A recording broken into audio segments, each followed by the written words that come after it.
Hello and welcome, everybody.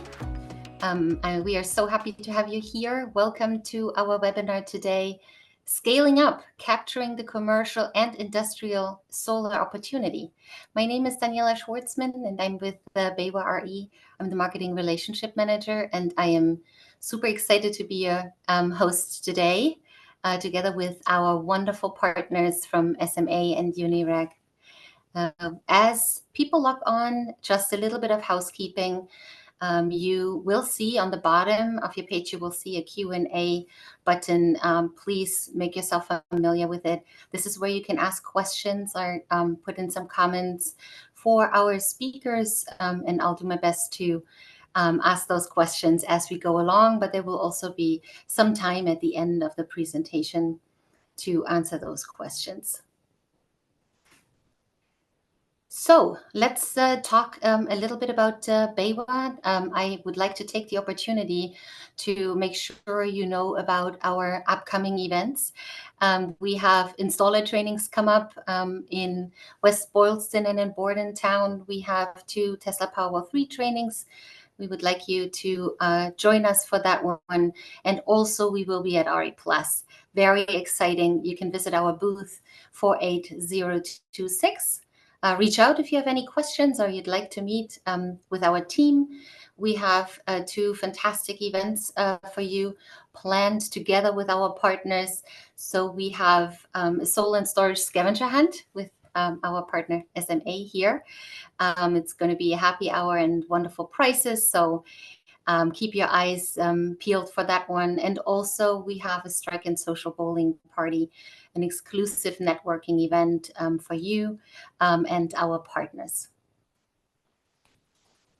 So without further ado, let me hand over to our panelists. So we have 2 partners today. We have Unirac, we have Nico Martinez, Senior Product Manager, and we have Griffin Phelps, Project Engineering Manager, and we have SMA. We have Mike Mahon, Solar Academy Manager, and Anthony Laurita, Government Affairs and Program Manager. As you can see, we have some fantastic experts here for you. So take advantage and enjoy the webinar. Let me hand it over to Mike.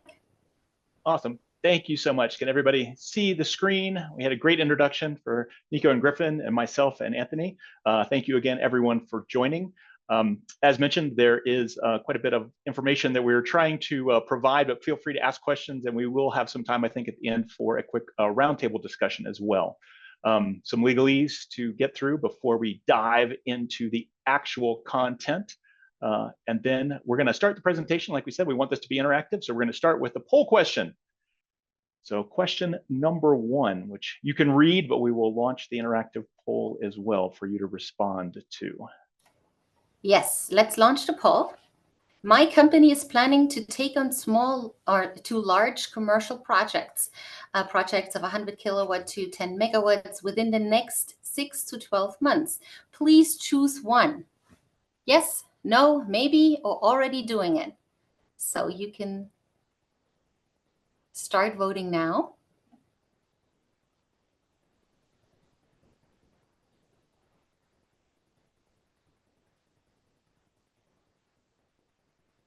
I hope you can all see it.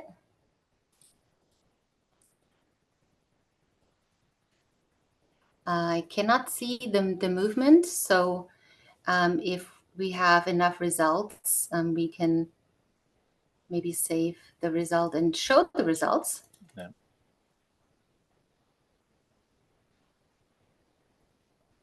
There we go. All right. So yes, 50%, maybe 12, 38% already doing it. So this is interesting. Mike, do you have any comments for that? No, I don't think it's too surprising. You had 88% who are yes or already doing it. So I think this is great to hear from the audience. Fantastic. And that will set the scope for our presentation. Back to you.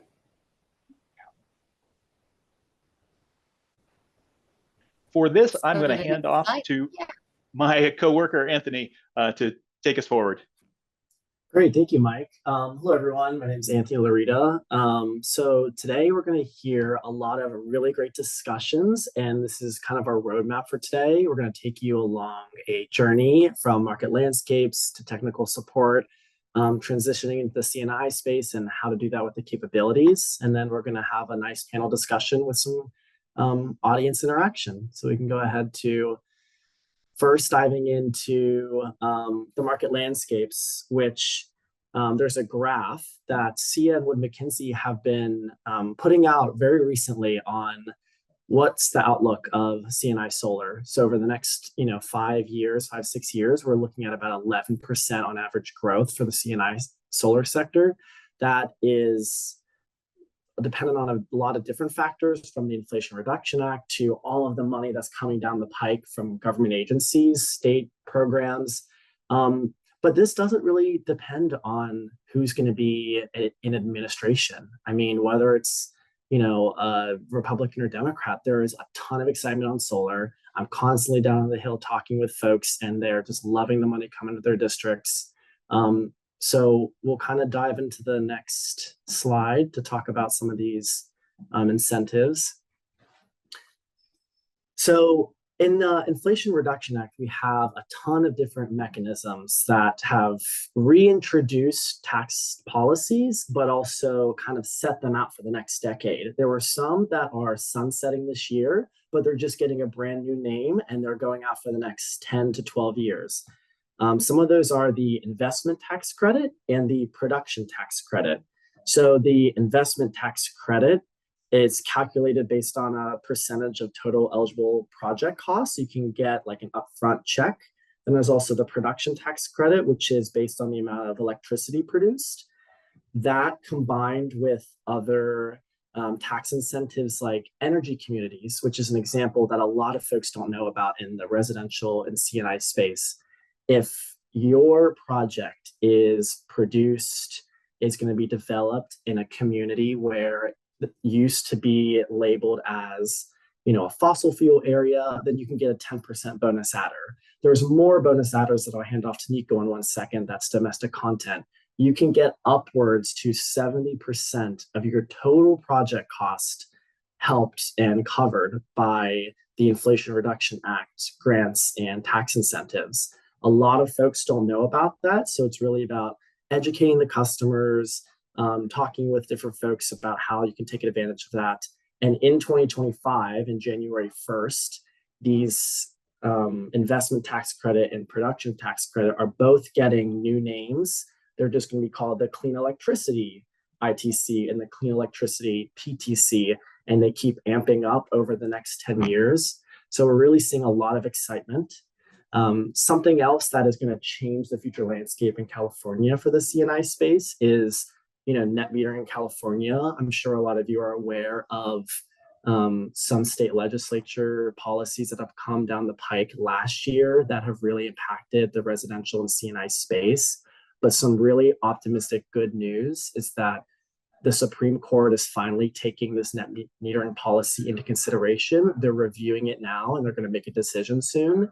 Whether or not it's in favor of restoring that net metering, that's spurring our investments and spurring the solar market, it shows that there is a lot of optimism about removing that. So then the next year legislature is highly likely to take up a bill that would reverse the course and get solar back on track in California. So a lot of really exciting good news. But I'll kind of hand it over to Nico to talk more about domestic content and give any perspective on the IRA and all the money that's coming down and affecting our industry. Yeah, sure. Thanks, Anthony. So as Anthony mentioned, there's a lot of really exciting incentives now and coming up especially for the commercial side of solar. And one of those that's very recent is the domestic content bonus credit, or some of you have heard of domestic content investment tax credit, as Anthony kind of talked about. It's interesting. Domestic content, it kind of got off to a rough start this year. Originally, it was not supposed to enter into force until January 1st next year. But then we got some new guidance at the beginning of the year saying that anything that was installed within 3 months, and I believe it was in May or March when we received that initial update, actually qualified this year for your domestic content credit on your 2024 taxes. So we've seen a mad scramble in the industry for people clamoring for domestic content. What domestic content really means, though, is it's U.S. manufactured, right? So it's not just assembled in the U.S. or produced by a U.S. company. It's actually manufactured here in the United States. So the reason I say it got off to a little bit of a rough start, it wasn't supposed to happen this year. Now it is. Now you can actually take advantage of that investment tax credit, which is really cool. The other thing is originally it's based off of the total project cost. So for this year and for next year, 40% of the project cost, the manufactured good cost, has to be produced domestically in order to qualify for this 10% adder. So as Anthony said, if you add up all of these incentives, you can get up to 70%. Part of that is this 10% adder. And the only way to get there this year and next year is if 40% of your domestic content is produced in the US, or 40% of your total cost is produced in the US. Problem there is that originally manufacturers were going to have to publish our cost data, which all it takes is one person in the supply chain to say, nope, I'm not going to publish my costs, and then you don't get the credit. So recently we got this new safe harbor guidance, which really has made it accessible to everybody. Now with the safe harbor guidance makes it easier to get to that 40%, because instead of us as manufacturers having to publish our actual manufacturing costs, they've actually assigned a table of percentages. So you can just add up these percentages and get to 40%. So with currently available inverters, you really need a 100% domestic racking system. The reason for that is modules. There's really no domestic modules right now. They're like, I think it's less than 2%, less than 1% of total modules are domestic content. So in order to get there, you need, for the next couple of years, you're going to need a fully domestic racking system. We Unirac have one. It's the solar mount system. You can see off to the side all the parts, and it's right now the only fully domestic system that's out on the market. So between now and late Q4, you're going to need that fully domestic system as manufacturers start to launch some of their domestic content inverters so that they can hit those higher percentages. Racking becomes a little bit less important for the short term, but that 40% starts to grow over the next 4 years. So in a couple, or 10 years actually. So as you get closer, as we get closer to 2026, that percentage is going to go up. And then eventually you're going to have to hit 55% or more domestic content in order to get that 10% investment tax credit. So there is a question here, Nico, if I could just jump in. Like generally, thinking about the C&I clients, do they tend to lean more towards production credits or investment tax credits? Anthony, maybe, I don't know if you know that one more. Yeah, I think it varies depending on if you're doing residential more smaller, or if you're doing really large projects. I think ITC investment tax credits is great if the project is a little bit smaller, but if the larger and larger projects usually go towards the production tax credit, especially big like manufacturing facilities, because they're looking at long-term output, and that's based off of your electricity output. All right, thank you. And there's another question here. I assume that these are abbreviations for the products. Will NXT or GFT, when will it be 100%? Oh, okay, great question. So NXT, we actually, our rail and our attachment are fully domestic right now. We have that available. The clamp, the module clamp we're working on, we're expecting that either late this year or early next year. GFT is an interesting question. So GFT is a ground mount system, and it's steel, and the safe harbor explicitly does not incorporate steel racking. So there's a different route you have to go for the ground mount system. It's not really part of this part of the ITC right now. All right, great. So I think next slide, unless there was another question. Yeah, so poll question. So do you believe that your company is well positioned to take advantage of the domestic content bonus credit right now?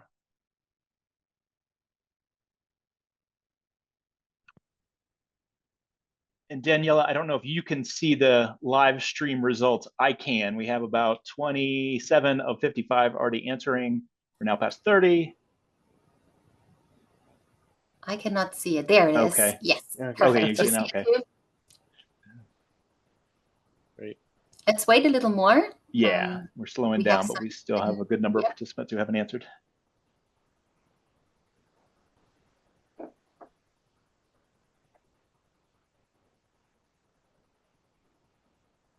All right.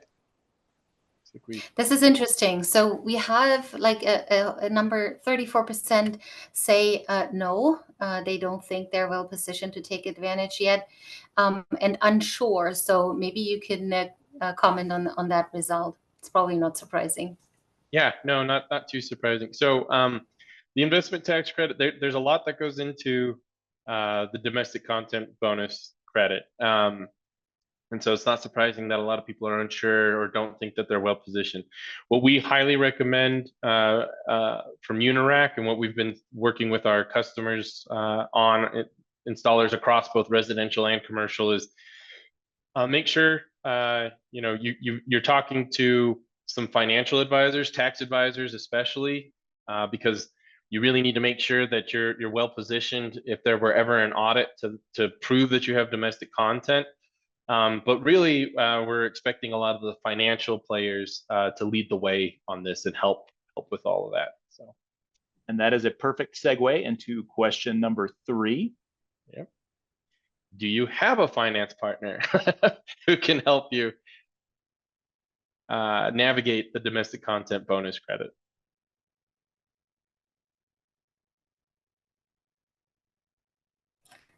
Can you see the correct question? Yes. Okay, perfect. Everybody does, but yes, I.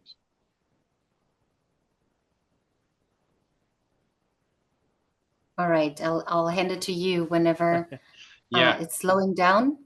Seems it's slowing down quite a bit. So yeah, so basically 90% almost either no or unsure. So that is really one of the best pieces of advice I could give right now, especially on domestic content. 10% can be a lot of your system, right?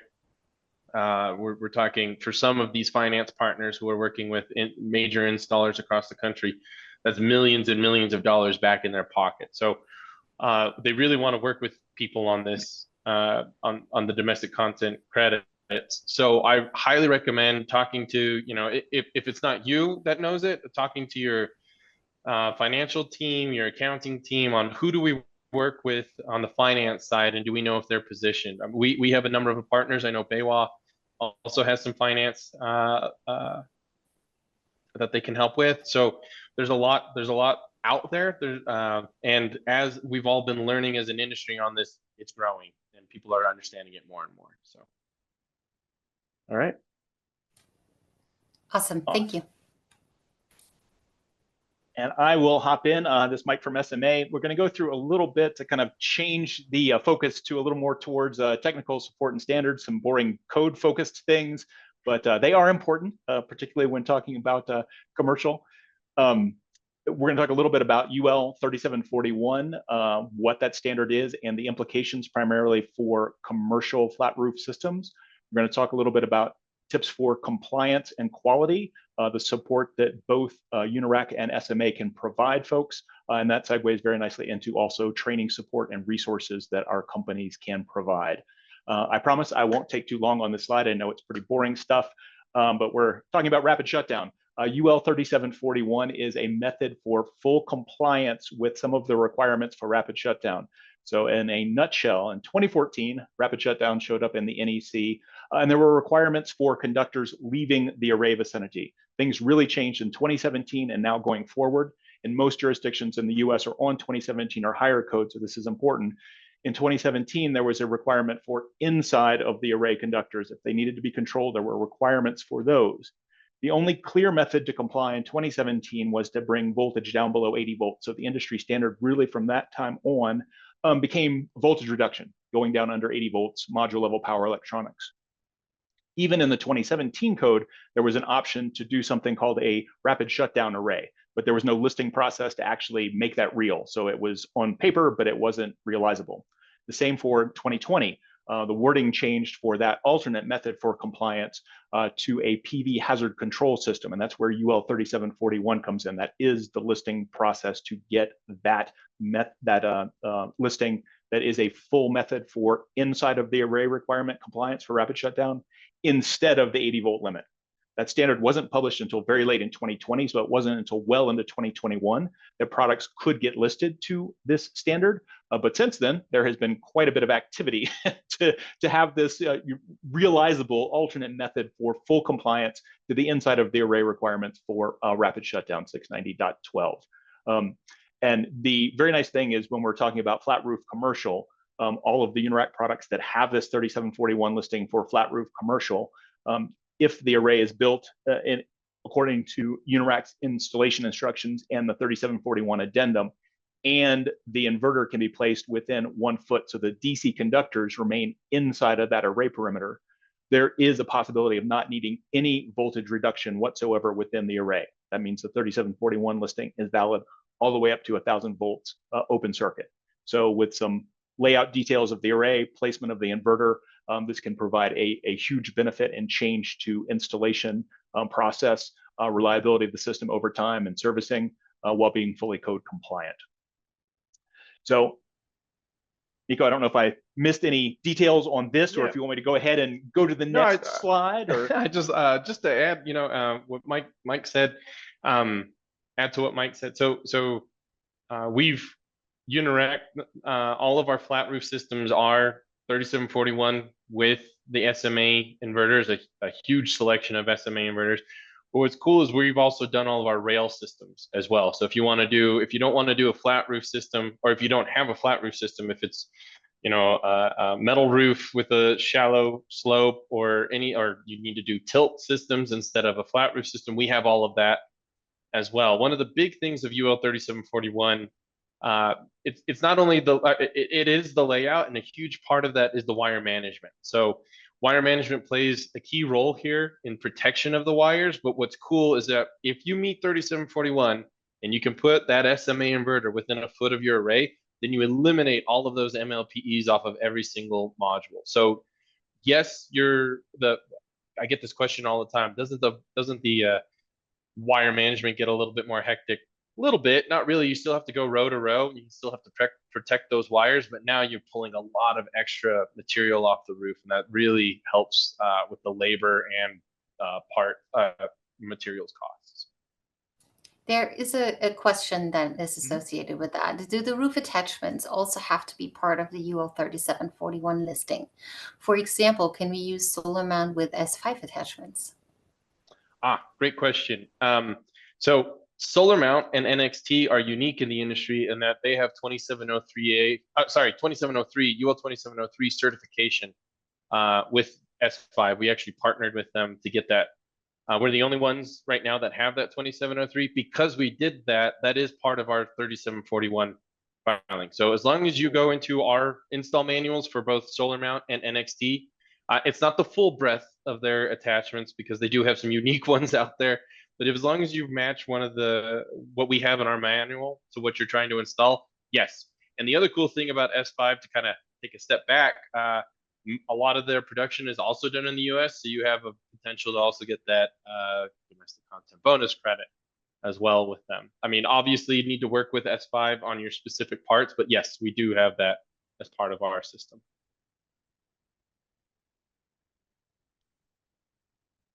All right. So just to touch a little bit more on what Mike and I were talking about, 3741 really by its nature is a safety standard. It's really there to protect. I mean, Mike talked about all the permutations that we've seen of the standard. It's gone from it's a safety standard, it's to protect people on the roof, then it was to protect first responders. Now it's specifically the wording says firefighters. And the reason for that is they're the ones soaked in water with sharp implements, axes, all that kind of stuff. So there's a ton of testing that goes into this. And a lot of it falls on us, the racking manufacturer, to work with the module manufacturers, do a lot of this very intense testing, and then work with the inverter manufacturers, specifically SMA. They were the first group that we worked with, and we worked great with them. We have a huge selection of their inverters available. But what we have also found, as we partnered with this group here, is that not only are you enhancing safety on the roof, but again, you're streamlining installation and you're saving money because you don't have to have all of those module level rapid shutdown devices. So you're increasing the safety and you're saving money, which that's kind of a rare thing where you get an additional benefit of saving money when you're increasing safety on the roof. So it's a really cool standard that we've partnered on. No, great points, Nico. And I love to drive the, folks see, this is, great. I have the opportunity of not needing to install a bunch of stuff. But the point is that is coming about because of the safety analysis of 3741. Exactly. And you brought up a great point about the, install cost, but it's also over lifetime, adding all these devices with lots of extra cabling, lots of extra DC connectors inside of the array. Those are known sources of reliability issues over time. So removing all that cabling, it's just power loss that you're taking out of the system, the reliability increasing, less truck rolls. The system will provide more revenue over time, as well as being potentially lower cost to install. And like it or not, rapid shutdown, it's there for a reason. The safety of firefighters, it is likely not going away. But it's nice that there is now 3741, this analysis-based, safety-focused method for compliance with rapid shutdown. So another option for folks working on commercial and residential. So good to see more options showing up in the marketplace.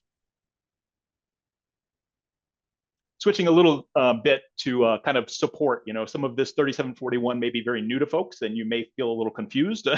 So both Unirac and SMA are happy to help and have a lot of resources to bring to bear for that.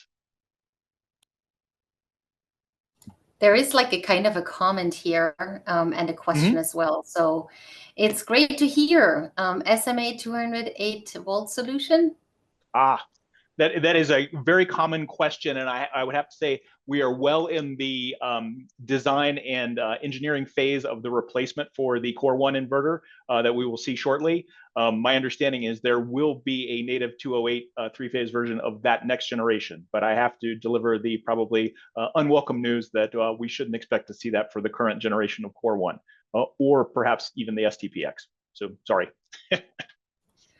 Okay, so there's a yay right here. And there's another question. Is the listing specifically that the inverter needs to be 1 inch from the array, which may be 2 inch of DC conductor outside of the array, or do we need 1 inch of exposed conductor? It's quite a technical question. So it's 1 foot, it's not 1 inch, and that definitely comes from code. 690.12 defines the array boundary as 1 foot off of the array, which is not just the modules, but the racking support structure and a physical attachment to the building. So it's because of that boundary definition in the code. If you have the ability to use UL 3741 and not need module level power electronics, coming back to the array when rapid shutdown is initiated, you have potentially up to 1,000 volts DC. So those conductors do need to stay within that inside of the array boundary per code. Awesome. And for the sake of time, we see all of the tools and support that Unirac has. SMA, very similarly, there is a lot of feature set that we build into our inverters to provide benefit for folks.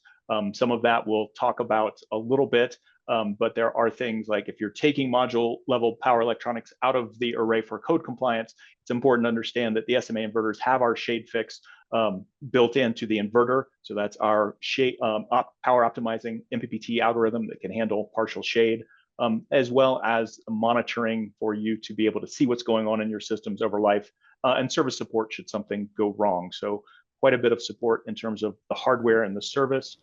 as well as training opportunities through the Solar Academy or apps engineering support team to help you with any questions you may have if you're cutting your teeth on your first 3741 project.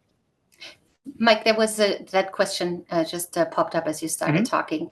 Is it 1 foot from the array or the DC combiner? So code defines the inside of the array requirements as being anything inside of that 1 foot off of the array boundary. So yes, it is 1 foot off of the array. And there is a specific definition of array in the code book as well, if you want to investigate that. Thank you for the clarification. We have another poll question. Yeah, and so this, it will be interesting to see the response here. Do you plan to incorporate UL 3741 on your commercial project or projects in the next 6 to 12 months? Let's get some movement here.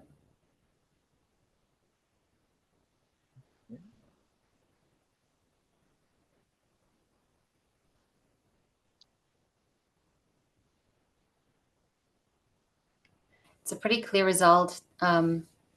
Most people, 2/3, a little more than 2/3, say yes, we are planning to incorporate the UL 3741. Yeah, some unsures, but no, this is good. Good to hear. It's nice to have another option for compliance. Just opens up any other comments on that one? So we have quite a few that said like unsure. Is there a little bit more background you can give? What are the most challenging parts about incorporating UL 3741 in the commercial project? From I think the SMA perspective, we get a lot of questions, but in terms of our inverters going up to 62 kilowatts, you might have a fairly large array desired to attach to that single inverter. If the roof you're looking at has a lot of obstruction, sometimes the array is hard to make uniform, which is the most direct path for getting approval using 3741. So I think challenges to determine roof layout, maintaining that 3741, and maybe then inverter choice. So again, Unirac team, SMA team, we're here to help if you have questions. But I think those, understanding the nuance of what 3741 covers in the array, especially if that array becomes disjointed across a very large commercial rooftop, can be the most challenging for the first timers. There are a few more questions that pop up. This only applies to code cycle 2020 and newer? As I had mentioned, in 2017, there was similar wording. It didn't use PV hazard control system, but there is a very similar in spirit section in the 2017 code, which I think if somebody's under 2017 but wants to use 3741, looking at the 2017 versus 2020 language, I think inspectors would see that the intent was there as far back as 2017 and accept it, if that was the question. Yeah, and then there's another question. Have any AHJs approved yet, particularly in California? Yes, SMA, we're endeavoring to have some white papers, one sheets on successful projects. We have one that we're very happy with down in LADWP territory, which can be sticklers for approval. So most definitely yes is the answer to that. Yeah, and we've seen that too at Unirac, and I know Griffin can probably talk to some of that too, of all the places that we've been doing. We've seen that too. So it's being more and more accepted. Yes, it is becoming more and more adopted, right, as time goes on, and it's moving quickly. There seems to be a lot of support once the AHJ gets a little more informed and educated, which we work with some of our customers to help provide some of that education as well, but it is starting to pick up some popularity. Yeah, and on the topic of education, especially educations and discussions with inspectors, can you explain more on how firefighters are protected, to help in discussions with inspectors to educate them on why this is more safe for firefighters? So I will try to keep my comments very brief and then hand off to maybe folks from the Unirac team. All of 3741 is an analysis-based method. It looks at the human firefighter, human body in PPE, what a firefighter should be wearing should they interact with an array. It considers the worst case scenario of damaging the modules, having that firefighter fall into the array, and it is calculating based on human forms the possibility for lethal shock hazard for them, versus the original thing was 80 volts, we can do that for a data sheet. And these products aren't even tested in conditions of fire or damage. So I think it is that type of conversation with firefighters or AHJs, and there were firefighters who participated in the drafting of 3741, should be convincing. So if we can help in that, we'd like to. And that was my soapbox. And as Mike mentioned, and as I kind of talked a little earlier too, there's some extensive testing that has to happen. So it's kind of threefold the way that we protect the firefighter. First part is, the spirit of rapid shutdown. So to bring that voltage down to a lower level within the array boundary and outside of the array boundary, so that if there were to be an exposed conductor, the voltage levels are below that of a lethal shock. Then you talk about in the array boundary, and that's where we come in as the racking team. So that rapid shutdown is SMA. That's the bread and butter of their inverters, right? Then you get into the array, and there's two things we do there. First is testing that we do, as Mike kind of alluded to. There's 3 tests. It's a axe drop test, which is considered the hardest test to pass. And literally what you do is you drop an axe perpendicular to, or parallel to the, depending on how you're looking at it, planar to the surface of the module, and it has to either bounce off, or if it penetrates, then what we have to do is we take a cloth that simulates a firefighter's suit soaked in water with electrolytes, and we have to make sure that the voltage stays down below a certain amount. If it doesn't, then that module is not allowed in our 3741 filing. So if you go through the 3741 filings, you'll notice that it is a different module list than our typical 2703 filing. So that's part number 1. Part number 2 is, as I mentioned, the wire management, which is also, it's a huge part of 3741. So there's a special way that you have to route wires. There's special materials you have to use. So you can't just go buy your normal wire clips off the shelf. You have to use certain approved wire clips that we've tested with the system. And then inter-row connections, where you used to be able to just pull a wire. Now you have to have some sort of protection, whether it's conduit, flex mount, that kind of stuff. So there's really 3 ways, like I said, that we protect the firefighter. Yeah, there seem to be more interest around that. So there's a couple more questions on that topic. One, does Unirac or SMA have a document that is specifically designed to help an AHJ understand 3741 and the removal of the RSDs? That's one question. Why don't you take that on first? So from the SMA side, we are actually working on kind of a white paper. We feel it's kind of odd. We, as the inverter manufacturer, have very little to do with the successful testing, but we always get the questions. So there will very much be a white paper to help folks from SMA. And from the Unirac side, we actually have for our products for 3741 specified install manual that we'll walk through, and you can kind of help explain it. We also have a document that can be used to share with AHJs to better understand a couple different scenarios and how you're trying to apply it, whether it's to a single array or spreading it across multiple arrays. So we do have 2 different avenues from the Unirac point of view of how we can help with that. Would there be anything that we could share with attendees after? If you could provide it to us, we could share it with our participants from today. Yeah, absolutely. We'd be happy to share that install manual that's specific for 3741. Mm-hmm. Okay. And then there is another question, with so many things on the flat roof, will MPPTs that have strings on the arrays without the inverter all need MPLE, or does SMA plan a relay that will accomplish the shutdown? So this, if I understand the question correctly, this is looking for something that can segment parts of the array connected to one inverter where you're using 3741 on certain parts. In the sake of time, I will say that I haven't heard anything being developed for 1,000-volt systems for commercial. We're looking at similar devices for 3741 compliance on the residential side, but those might be 600-volt rated only. So hopefully that answers the question. I think that's where that was going. Okay, if not, please keep posting your comments and questions. Handing it back to you guys. Awesome. And I think, Griffin, if my scribble notes are right, this is you. I'm setting you up to get this. Yeah, this is me. Thank you for turning it over, Mike. So one of the biggest hurdles in transitioning and getting into commercial space is there's a lot more nuance and complexity that comes into these projects, right? The biggest driver of the complexity is probably going to be the amount of stakeholders that are now involved in these commercial projects and the hand holding that has to be done, right? It's a little bit different conversation working with some corporations that may be trying to hit ESG goals and offset goals than it is talking to a homeowner. And so that the biggest driver of that complexity is going to be, how do I manage all of those pieces? And you have to do it for a longer life cycle.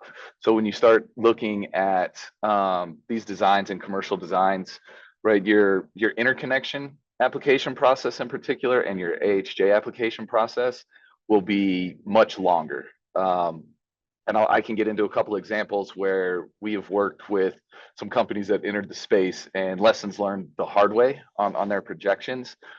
But those three things are really going to drive the complexity for the most part in terms of the length of the project life cycle. And so you want to be able to understand that. And the other part is that these commercial designs are much more one-off, one-of-one custom designs that you'll be doing. It's not as cookie cutter drag and drop as a residential project. And so that design time in and of itself will lengthen the life cycle of a commercial project as well. So you start to just get into the complexity of dealing with longer life cycles and customized designs, and it takes a little bit more time. But there's a lot of benefits that come with this, mostly being what Nico and Anthony were referring to earlier, right? You have a lot more of the tax incentives heading the C&I direction, not just currently, but also over the foreseeable 2 to 3 years from now. There's a big, strong drive there. There's also work being done at the federal level to try to improve the permitting time and turnaround times. Anthony, I know you mentioned to me beforehand something that you had heard what was going through the federal process. I don't know if you want to touch base on that for just a moment here, but what they're trying to do to reduce that time. Yeah, actually, Senators Manchin and Barrasso just pushed through a really big permitting reform bill that's like permitting, siting, transmission lines, both for clean energy and fossil fuels. So kind of getting both sides of the energy aspect, but it just got out of committee on a very supermajority vote in favor of it, which is a really good sign. I talked to a few senators in the late spring, and they all said, regardless of whatever happens to the White House, their focus in 2025 is transmission lines, updating 100,000 miles of lines, getting a lot more clean energy projects out there. So like doubling the capacity on, federal public lands, making sure that the government's focused on that. So whether it's state programs, federal programs, FERC is really, really trying to get more regulatory focus for clean energy on the docket. So hopefully this bill goes through, and even if it doesn't, it's a large focus for the future administration in 2025. Which is awesome, right? The biggest issue that we've seen with people entering the commercial space is not being prepared for how long it takes just to get your interconnection back. I've seen 9 to 12 months. Exactly. I mean, permitting will take, months to years and a lot of money. So this is to drastically reduce that, to get projects from, development to actually deployment. Wow. Awesome. Could I jump in here, Griffin? Like tying all those bits and pieces together that we just heard, there's a question: are there any tips for solar installers who'd like to start transitioning to support commercial and industrial solar opportunities? How can we get our foot in the door with these commercial solar bids? That's a really good question. I think one of the best tips I can have is having an understanding of what your end goal is, right? Don't try to bite off more than you can chew. It's easy to see a 500 kilowatt RFP out there that you want to go for, but there are very, very many opportunities that are actually in that 50, 60 kW range that are easier to kind of dip your toes into and can have a shorter life cycle just simply because of the size, right? There's not quite the complexity in dealing with smaller electrical designs, whether it's a three-phase system or not. So I would recommend starting there. One of the things we've done that I was going to talk about for a case study is we actually worked with a customer who needed our help to vet projects so that they could get a better understanding of which projects to go after. Right, when we started looking, they wanted to get into multifamily unit homes, right? And what they found out is that most of those weren't very suitable for rooftop applications due to the oddities, I guess, in the roof structure. And so they moved to a lot of carports, and what they realized is they spent 2 months of time chasing something that they're never going to go work to install, right? They don't want to get into the carport business. So finding a partner who can kind of help you understand better of, hey, these are sites that fit what your goals are versus just chasing anything that's out there. That's great. Thank you. Yeah, absolutely. Poll question number 5. Are you considering a transition of your business from residential to commercial? Yes or no? Polls are open.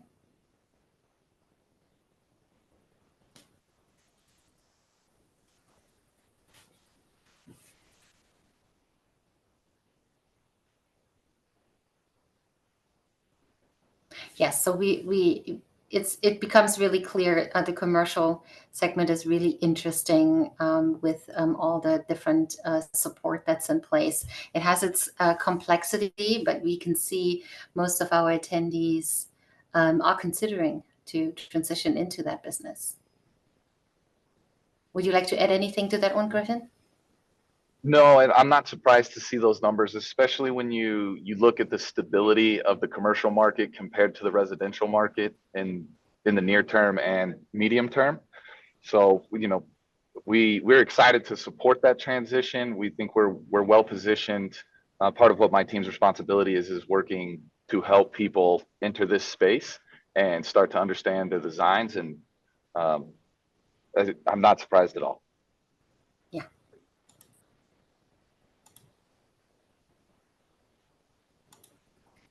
Okay.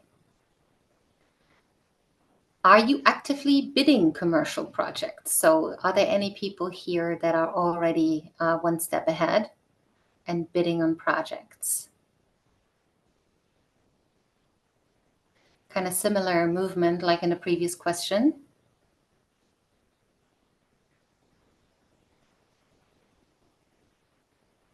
Keep voting. So far, we have about 50% that voted. I don't think it changes much in the result. Yeah, no, that's I love seeing people trying to get into the commercial side. There's such a wide arena for everybody to play in. So that's great to see 84% are already actively bidding. Yeah, and please share in the Q&A your experiences and maybe some tips for other attendees. We'll make sure we read them out. All right. Awesome. And so, yeah, we'd love to talk a little bit about how Unirac can support this, not just from the racking standpoint, but we also have a very large support team from the commercial services side. We have a full in-house engineering services team for when projects get tricky and dealing with some of the nuance of a commercial design in different regions, whether it be trying to figure out how we can accommodate a low PSF level or wind uplift, some of those big determining drivers of design. We also have our permit portal team where we can, if you give us a project, we can actually take that from inception all the way through to your IFP package and developing plan sets with electrical engineering and structural racking engineering. Very, very smooth process. We have a team of almost 25 designers that work specifically on plan set development and engineering, as well as another almost 20 plus project managers that can support you and get you answers you need from the racking perspective to work with AHJ comments, utility comments, and all of that. We can also support, as you're getting into the commercial side, the install process, right? Learning to install those systems might seem a little bit scary, might be a little bit intimidating, but we actually have what we call our install sales specialist team who can provide both online and in-person training to give you the best tips and practices so that you can reduce time on the roof as you get going. We can also have them verify for you as needed on-site post-installation to make sure that everything is up to standard before you get to your inspection. That team is awesome. They work around the countrywide, and they are one of the most busy units in all of Unirac. So it's been a huge win for us, and we're really excited to keep growing that team to support the install services there. In our racking, Nico mentioned earlier that we have 3 flat roof products currently where the racking fits in for for domestic content bonus credits. That's going to be our RM10 Evo racking unit, which is an aluminum bay and performs probably the best overall across the country. And then we have some plastic polymer bays, our EcoFoot 2 Plus and EcoFoot 5D, one's a 5-degree tilt, one's a 10-degree tilt, that work really well in some of your high wind areas with the wind deflectors that they have there. And we have the ability to really customize designs and choose some different racking options to give you not just the best design, but also the most cost efficient design as well. So we leverage our team and our engineering team to go and work for you guys to be able to provide a racking solution regardless of where your project may be. And then the last piece I will just touch on is we actually have a master installer program where we have some training courses set up for companies to put their installers through that also can help educate before it's time to get boots on the roof. And that's a great program that has been customized over the last 6 months and kind of redeveloped to support this. Awesome. With that, I will hand it back to you, Mike. Awesome. Thank you, sir. Mike, before you, we have about 8 minutes left. It would be great to have a few more minutes for questions that are coming in. So just as a little heads up. No worries. I will go through this very quickly. I don't know if we showed it on the slide. SMA has been around for a good long time. We have, I believe, right now it's over 135 gigawatts of inverter power installed in over 190 countries. And we like to endorse our reputation for reliability and quality. And so we have testing facilities to make sure that wherever these inverters may end up, they will last a good long life. For SMA America, our portfolio for commercial rooftop are shown here, the Core 1 and the Tri-Power X.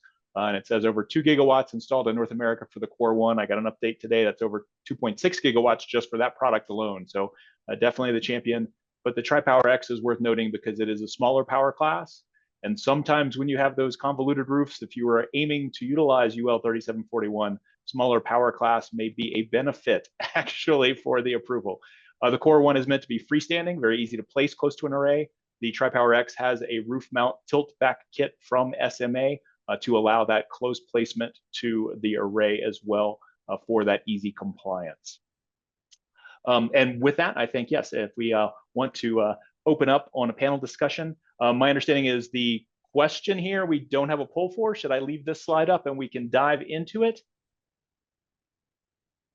Yeah, before we dive in, let me just ask a few questions that were posted while you guys were introducing the company. So I think these 2 questions are for Unirac. Are there any costs for managers and engineers?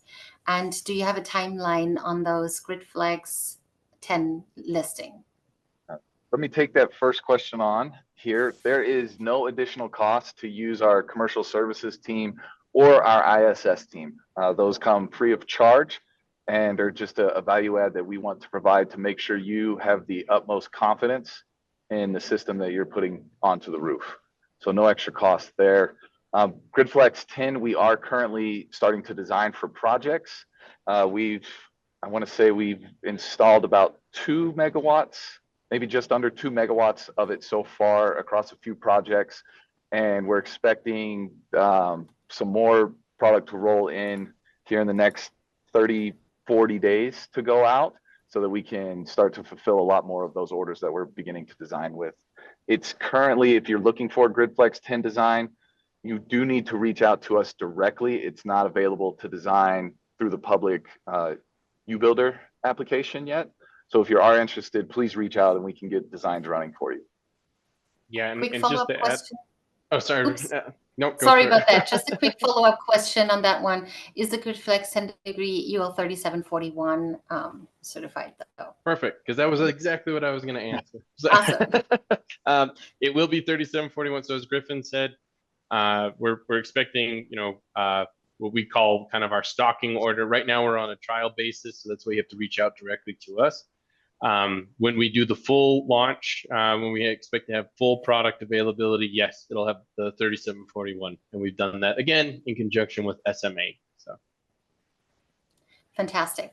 A question to both of you. Anything special or a special note for large-scale agricultural projects such as dairy or hog operations that might be different than your average commercial project? Anybody? Is this speaking specifically? It looks like Patrick, you sent this question. Is this speaking specifically to some ground mount applications for agricultural projects versus like a tracker application?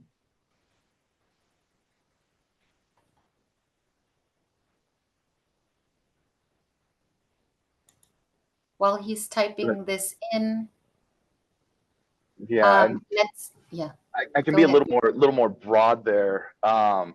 Really, the biggest difference you'll see is going to be dependent on the electrical build out of the building infrastructure, right? So as you get some larger scale agricultural projects, you may have to pay more attention to how you're going to trench through the land to get to interconnection point.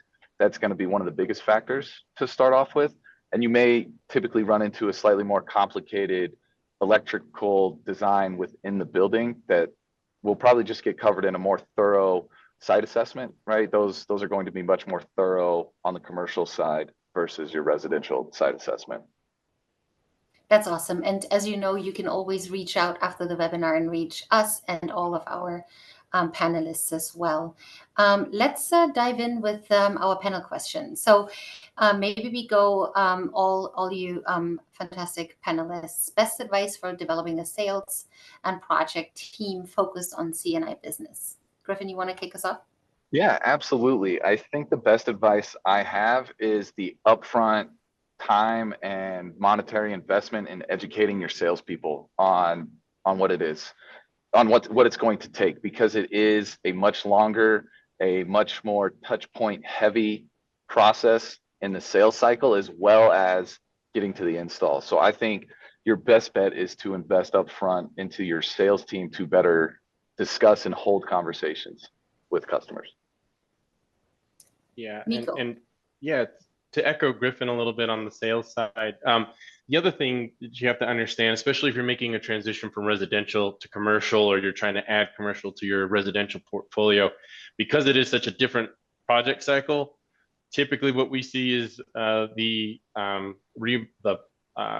incentive programs are different for your commercial sales team than your residential sales team, because it's gonna take a lot longer for that commission to hit for a commercial side. So we also recommend looking at that. On the product side, you really want to partner with some people that have done a lot of commercial in the past. I know I've got to put a plug in there for Unirac. We have a huge, selection of flat roof and pitch roof systems. We've done all the 3741 for all of the systems with SMA, and there are others out there, but we really focus with SMA.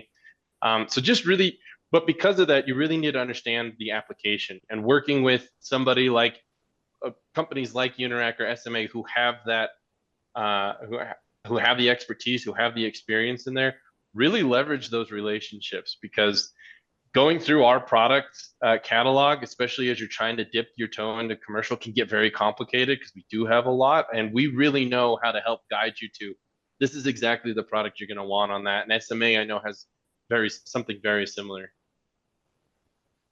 Yeah, very similar to that. Right. Our portfolio is not very large, but the discussion of ground mounts, we have a larger inverter that we didn't show here that may also be the best fit. So as was mentioned, kind of knowing the products to choose, and feel free to reach out to SMA on the inverter side. Our applications engineering team is happy to help.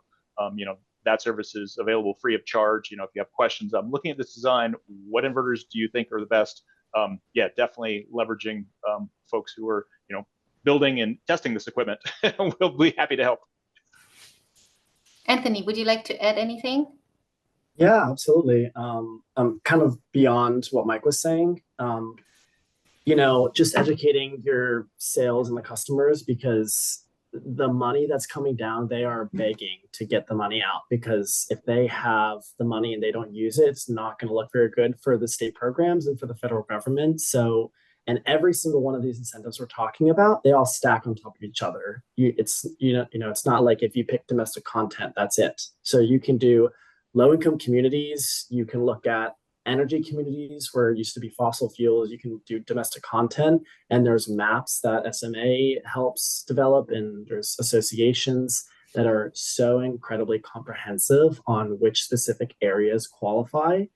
So when you're talking to customers, you can show them, or just know yourself. A lot of California is encompassed in these areas. So just educating and knowing that there's a ton of money out there that you can apply to your projects. Yeah, the educational piece is very important. And there's another question here in the chat. So please reach out. We at BayWa, together with our partners, we are very happy to advise you on how to grow your commercial business. So you can reach out directly. There are some more technical questions. In the interest of time, I would like you to reach out to us directly and ask those technical detailed questions. Thank you so much for taking the time today.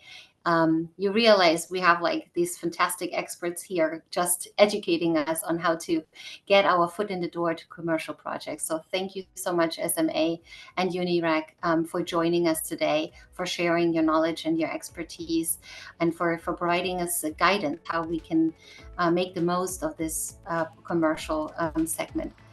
We appreciate your partnership. And thank you to you, all attendees, for joining us today. Please register with us, reach out, and let us know what you think about the webinar and what other things you would like to learn about. Thank you, everybody, so much for being here today. Thank you, everybody. Thank you. Thank you. Hey, everyone. Thank you, Griffin. Thanks, Anthony. Thanks, Nico.